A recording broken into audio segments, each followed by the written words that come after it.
నమస్తే, నేను Roja. Welcome to special focus.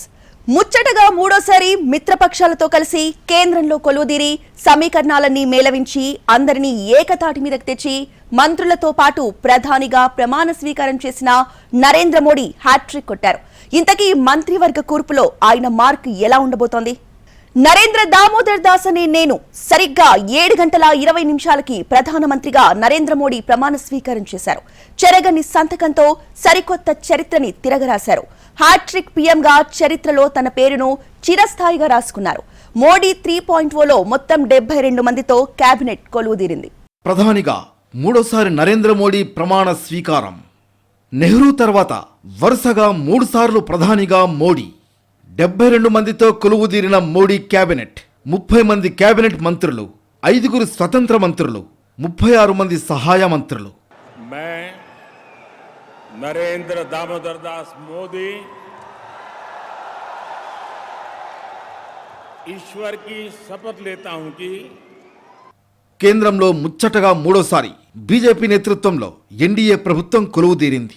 ప్రధానిగా నరేంద్ర మోడీ మూడోసారి ప్రమాణ స్వీకారం చేశారు. ఆ తర్వాత 71 మందితో కేంద్ర మంత్రులుగా ప్రమాణ స్వీకారం చేయించారు రాష్ట్రపతి ద్రౌపది ముర్ము. రాష్ట్రపతి భవన్లో ప్రమాణ స్వీకారోత్సవం అట్టహాసంగా జరిగింది.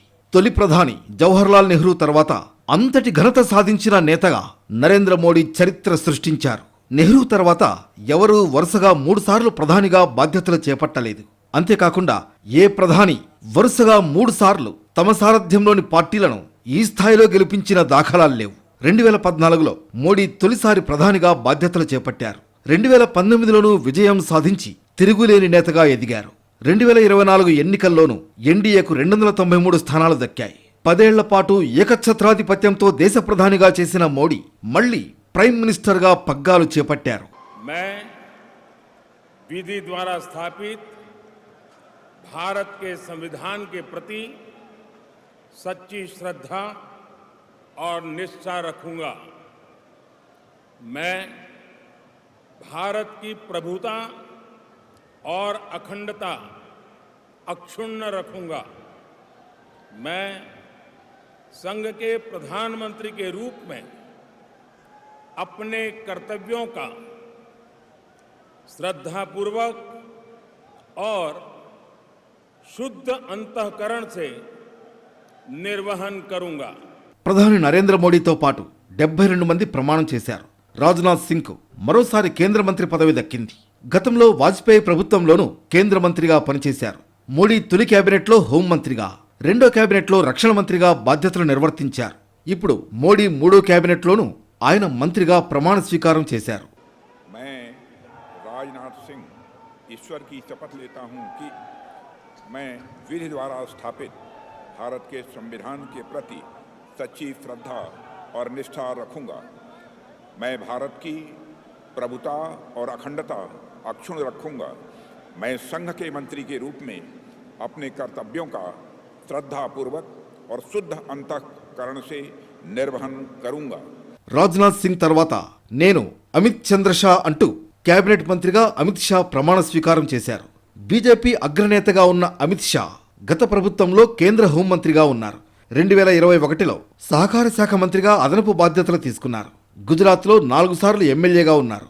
గాంధీనగర్ నుంచి వరుసగా రెండోసారి ఎంపీగా ఎన్నికయ్యారు. అమిత్ షాను హోంమంత్రిగా కొనసాగించే అవకాశాలున్నాయి. मैं अमित अनिल चंद्र शाह ईश्वर की शपथ लेता हूं कि मैं विधि द्वारा स्थापित भारत के संविधान के प्रति सच्ची श्रद्धा और निष्ठा रखूंगा. मैं भारत की प्रभुता और अखंडता अक्षुण्ण रखूंगा. मैं संघ के मंत्री के रूप में अपने कर्तव्यों का श्रद्धापूर्वक और शुद्ध अंतःकरण से निर्वहन करूंगा. ఇన్నాళ్లు బీజేపీ జాతీయ అధ్యక్షుడిగా ఉన్న జగత్ ప్రకాష్ నడ్డా కేంద్ర మంత్రిగా ప్రమాణ స్వీకారం చేశారు. మోడీ తొలి కేబినెట్లో 2014-2019 మధ్యకాలంలో కేంద్ర ఆరోగ్య కుటుంబ సంక్షేమ శాఖ మంత్రిగా నడ్డా బాధ్యతలు నిర్వహించారు. 2020లో అమిత్ షా స్థానంలో నడ్డా బీజేపీ చీఫ్గా బాధ్యతలు తీసుకున్నారు. బీజేపీ జాతీయ అధ్యక్షుడిగా 4 ఏళ్ల పాటు సేవలందించిన తర్వాత నడ్డాను తిరిగి తన టీంలోకి తీసుకున్నారు ప్రధాని నరేంద్ర మోడీ. मैं जगत प्रकाश नड्डा ईश्वर की शपथ लेता हूं कि मैं विधि द्वारा स्थापित भारत के संविधान के प्रति सच्ची श्रद्धा और निष्ठा रखूंगा। मैं भारत की प्रभुता और अखंडता अक्षुण्ण रखूंगा। मैं संघ के मंत्री के रूप में अपने कर्तव्यों का श्रद्धापूर्वक और शुद्ध अंतःकरण से निर्वहन करूंगा। ఎంపీగా పోటీ చేయకపోయినా మళ్లీ కేంద్ర మంత్రిగా ప్రమాణ స్వీకారం చేశారు నిర్మలా సీతారామన్. మోడీ కేబినెట్లో మూడోసారి చోటు దక్కించుకున్నారు. మోడీ తొలి కేబినెట్లో పరిశ్రమలు వాణిజ్య శాఖ మంత్రిగా పనిచేశారు. 2017లో కీలకమైన రక్షణ శాఖ బాధ్యతలు చేపట్టారు. మోడీ రెండో కేబినెట్లో నిర్మలా సీతారామన్కు అత్యంత కీలకమైన ఆర్థిక శాఖను అప్పగించారు.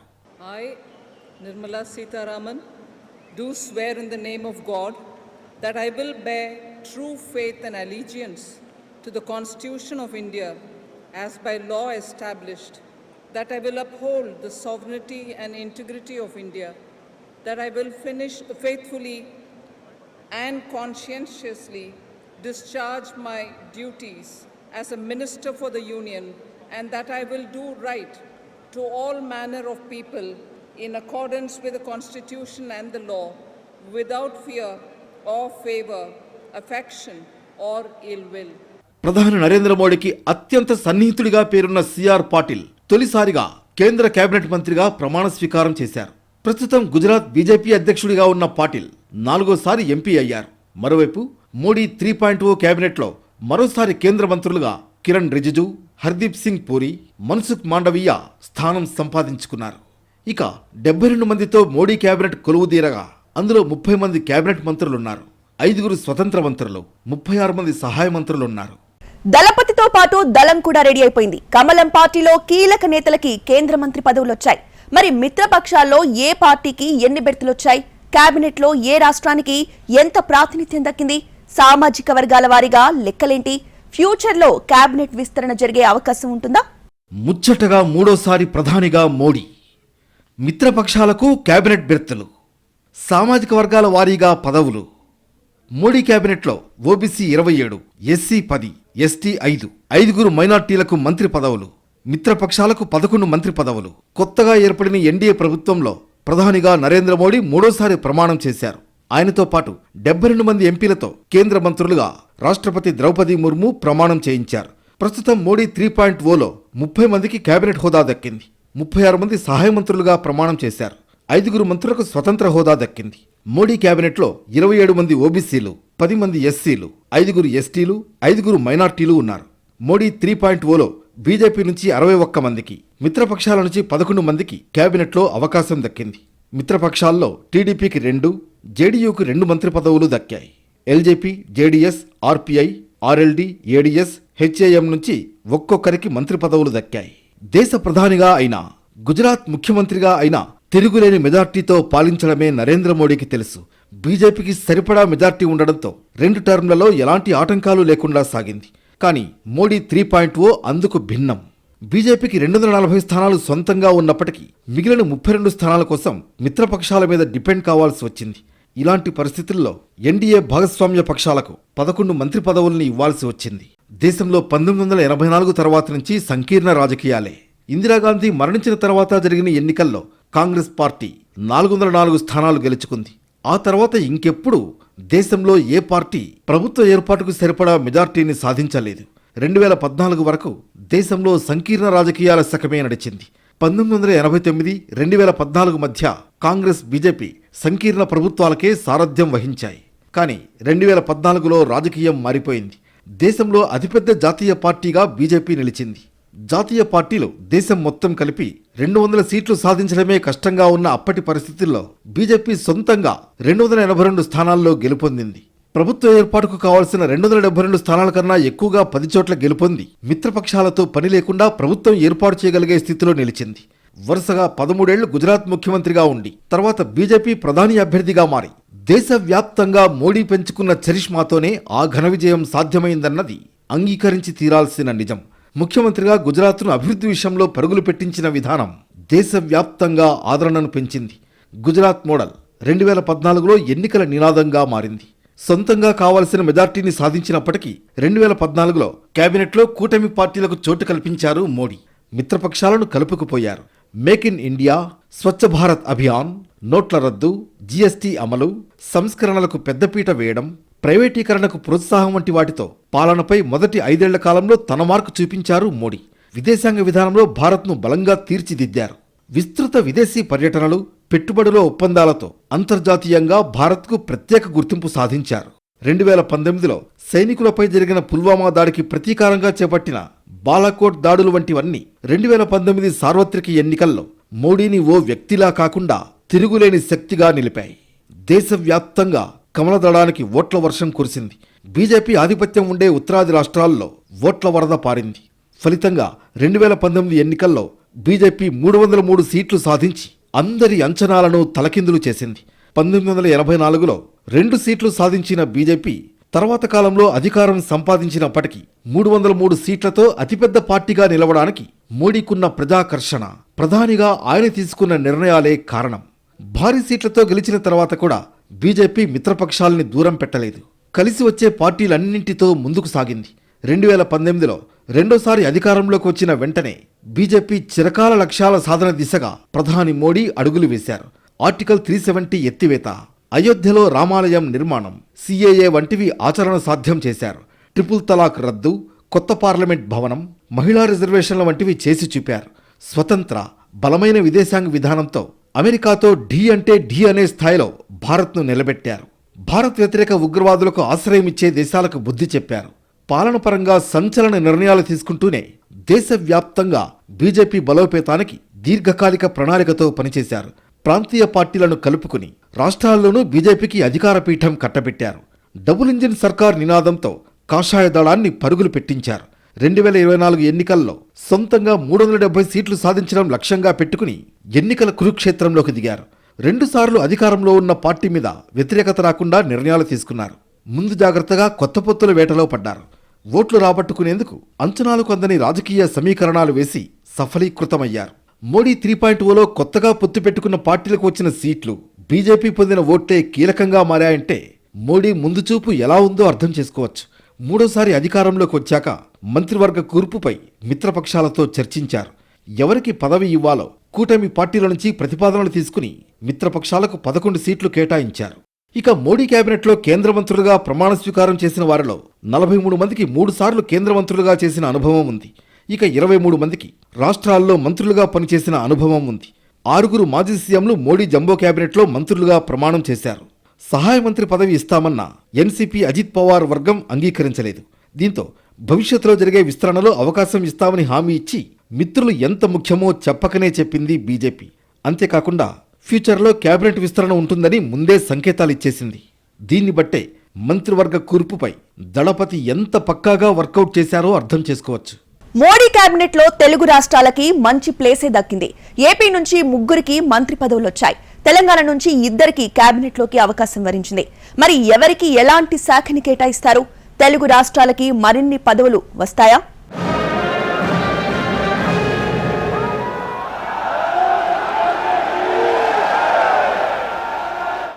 మోడీ కేబినెట్లో తెలుగు రాష్ట్రాలకు బంపర్ ఆఫర్. తెలుగు రాష్ట్రాల నుంచి 5గురికి కేబినెట్లో చోటు. తెలంగాణ నుంచి కేంద్ర మంత్రులుగా కిషన్ రెడ్డి, బండి సంజయ్. ఏపీ నుంచి రామ్మోహన్ నాయుడు, పెమ్మసాని, శ్రీనివాస్ వర్మ. మోడీ కేబినెట్లో తెలుగు రాష్ట్రాలకు సముచిత స్థానం దక్కింది. ఏపీ నుంచి 3కి, తెలంగాణ నుంచి 2కి మంత్రివర్గంలో అవకాశం వచ్చింది. ఏపీ నుంచి కింజరాపు రామ్మోహన్ నాయుడు, పెమ్మసాని చంద్రశేఖర్, భూపతిరాజు శ్రీనివాస్ వర్మ 3 ఎంపీలు మంత్రులుగా ప్రమాణం చేశారు. ఇక తెలంగాణ నుంచి కిషన్ రెడ్డి, బండి సంజయ్ కేంద్ర మంత్రులుగా ప్రమాణం చేశారు. శ్రీ కమలేష్ పాస్వాన్. శ్రీకాకుళం నుంచి ఎంపీగా హ్యాట్రిక్ విక్టరీ కొట్టిన రామ్మోహన్ నాయుడుకు ప్రమోషన్ లభించింది. గతంలో 2 పర్యాయాలు ఎంపీగా లోక్సభలో ఏపీ గళాన్ని బలంగా వినిపించిన రామ్మోహన్ నాయుడు కేంద్ర మంత్రిగా ప్రమాణ స్వీకారం చేశారు. ప్రత్యేక హోదా, పెండింగ్ సమస్యలు సహా చాలా అంశాలను పార్లమెంట్లో బలంగా ప్రస్తావించారు. శ్రీకాకుళం ఎంపీగా వరుసగా 3 సార్లు ఎన్నికైన రామ్మోహన్ నాయుడు తండ్రి ఎర్రన్నాయుడుకు తగ్గ తనయుడుగా గుర్తింపు తెచ్చుకున్నారు. I, Kinjirapu Ram Mohan Naidu, do swear in the name of God that I will not directly or indirectly communicate or reveal. తొలిసారిగా గుంటూరు నుంచి ఎన్నికైన పెమ్మసాని చంద్రశేఖర్కు కేంద్ర సహాయ మంత్రి పదవి దక్కింది. ఎన్ఆర్ఐ, విద్యాధికుడు కూడా. తొలిసారిగా ఎంపీగా పోటీ చేసిన పెమ్మసాని తొలి ప్రయత్నంలోనే విజయం సాధించారు. మోడీ కేబినెట్లో కేంద్ర సహాయ మంత్రి అయ్యారు. I, Dr. Pemasani Chandrasekhar, do solemnly affirm that I will not directly or indirectly పశ్చిమ గోదావరి జిల్లా నుంచి బీజేపీ ఎంపీగా గెలిచిన భూపతిరాజు శ్రీనివాస వర్మకు కేంద్ర కేబినెట్లో చోటు దక్కింది. శ్రీనివాస వర్మ నర్సాపురం లోక్సభ నియోజకవర్గం నుంచి మొదటిసారి ఎంపీగా గెలిచారు. 2,76,802 ఓట్ల మెజార్టీతో గెలిచారు. 2 దశాబ్దాలుగా బీజేపీలోనే ఉన్నారు శ్రీనివాస వర్మ. मैं भूपतराज श्रीनिवास वर्मा ईश्वर की शपथ लेता हूं कि जो विषय संघ के राज्य मंत्री के रूप में ఇక తెలంగాణ విషయానికి వస్తే రాష్ట్రానికి 2 కేంద్ర మంత్రి పదవులు దక్కాయి. కేంద్ర మంత్రిగా ఉన్న కిషన్ రెడ్డికి మరోసారి కేబినెట్ బెర్త్ దక్కింది. గత ప్రభుత్వంలో కేంద్ర సాంస్కృతిక, పర్యాటక, ఈశాన్య రాష్ట్రాల అభివృద్ధి శాఖ మంత్రిగా బాధ్యతలు నిర్వహించారు. మరోసారి తనకు కేబినెట్ పదవి దక్కడంపై కిషన్ రెడ్డి సంతోషం వ్యక్తం చేశారు. తెలుగు రాష్ట్రాల అభివృద్ధి కోసం కృషి చేస్తామన్నారు కిషన్ రెడ్డి. పదవి కాదు, బాధ్యత. ఈరోజు మనం బాధ్యత చేపట్టామంటే మోడీ గారి నేతృత్వంలో చాలా కష్టపడి పనిచేయాల్సి ఉంటుంది. మిగతా ప్రభుత్వాలకు మోడీ గారి నాయకత్వంలో ఉన్నటువంటి ప్రభుత్వాలకు తేడా ఉంటుంది. ఉదయము సాయంకాలము ఏం చేస్తున్నారు, ఏం పని చేస్తున్నారు అనే విషయము మోడీ గారు ఎప్పుడూ మరి ఎజెండా ఇచ్చి దాని రిజల్ట్ అడుగుతాడు. కాబట్టి మిగతా ప్రభుత్వాలకు బీజేపీ ప్రభుత్వానికి, ప్రత్యేకంగా మోడీ గారి ప్రభుత్వానికి తేడా ఉంటుంది. మోడీ గారి ప్రభుత్వంలో పనిచేయడం అంటే మరి ప్రతిరోజు ఆయన నిద్రపోడు, మనం నిద్రపోయాడు. చాలా కష్టపడి పనిచేయాల్సి ఉంటుంది. మరి అంకిత భావంతో పనిచేయాల్సి ఉంటుంది, కమిట్మెంట్తో పనిచేయాల్సి ఉంటుంది, సమయభావన పాటించాల్సి ఉంటుంది. అంతేకాకుండా మరి మిగతా ప్రభుత్వాలలా కాదు, మా ప్రభుత్వం ఉంటే నీతి నిజాయితీతో అందరూ వివరించాల్సి ఉంటుంది.